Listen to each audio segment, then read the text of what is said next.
Hi everyone, welcome back. Today we're going to do a communication reading. This could be in regards to love, because I didn't forget to do your love readings on Friday. I actually did do them, but then I deleted them. It was just a whole technology mess. Not only that, I didn't have time to keep redoing it, so I didn't, and I've been waiting for the right opportunity, and right now is that time. So I've already shuffled my cards, but I'm just doing this again just to have something to do while I'm telling you all that information. So,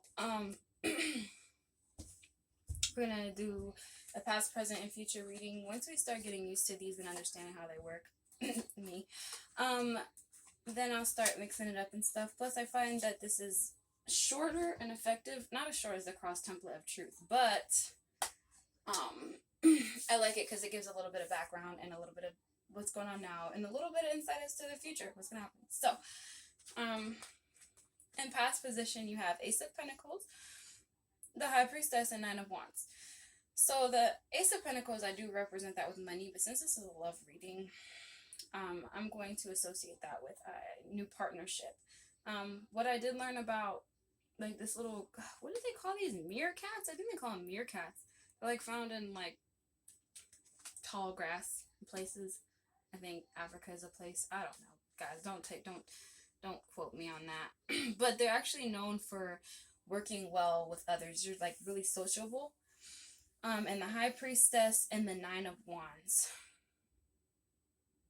So there's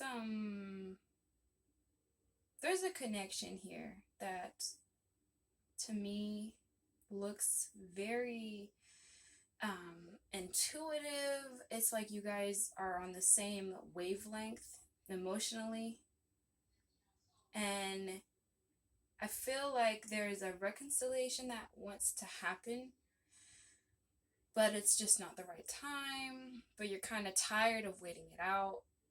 With the Nine of Wands, it's like you have to keep going. It's like all these people around you, and you're just got your mind up in the cloud, looking up, like, oh, can you hear me? Please talk to me. Today is Wednesday, day of communication. I think Mercury's still in retrograde, so that's probably not the best time for communication, simply because people get feisty and irritable, and even though Mercury is for communication, it just might not be the best time. Depends on the person's attitude. So in present position, we have Eight of Cups, the Tower, and Death.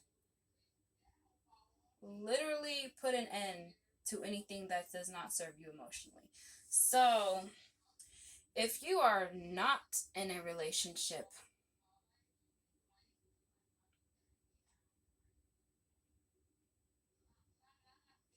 then if you're not in a relationship, then you don't want to be in one. You're like, I have been lied to, manipulated, all the bad things that you don't expect in a relationship. You can't trust anyone. Last person you were with, somebody was very deceitful. Because I mean, what are the main reasons why people break up? Usually there's somebody selfish involved, somebody's manipulating the other person. I mean, usually that's it. Dishonesty. You cannot see things clearly. And with the High Priestess, it's like maybe emotionally you are on the same wavelength as this person, but we don't all have the same love language. I'm not sure if I brought this up in any of my previous videos, but some people just define love one way and others will define it another. If you don't show people the same type of love, it might just because you don't know how. Like, but I feel like there is something. God, you got the Tower and the Death card and the Eight of Cups. This is all about being done with something. Major transformations. Who told you a lie? Because I feel like, God, if this is if you're in a relationship, I think it's time to end it. Because in the present, you want to be numb right now. You want to be numb. You don't want to feel any of this. You're just like, I am just exhausted. I'm tired. I don't care about anything. Like, I've been used, played with. Mm, mm, mm. Seven of Swords, Nine of Swords, and the Empress. So somebody that was close to you has tried to take from you or put in your mind something toxic. You feel like if you are not in a relationship and you're trying to like find that one person, you feel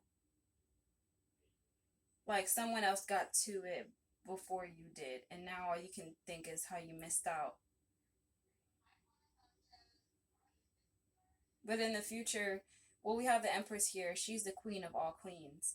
So either you're going to appreciate this individual for what they have to offer in terms of like matriarch status, maternity, or you yourself are going to just start refocusing on starting a family. And if you already have a family, you're gonna definitely, um, well, I can't say definitely, but you're going to want to. I feel like, okay, with this energy, you really want to start a family with someone, or like complete the family. Like there's a circle here with the Empress, and she's just like, it's complete, it's complete. Like you don't need anything else. Um, you've got your family, you've got the money. She's got all the colors of the elements here, like money, love, um, emotions, and the blue represents the subconscious, the mentality.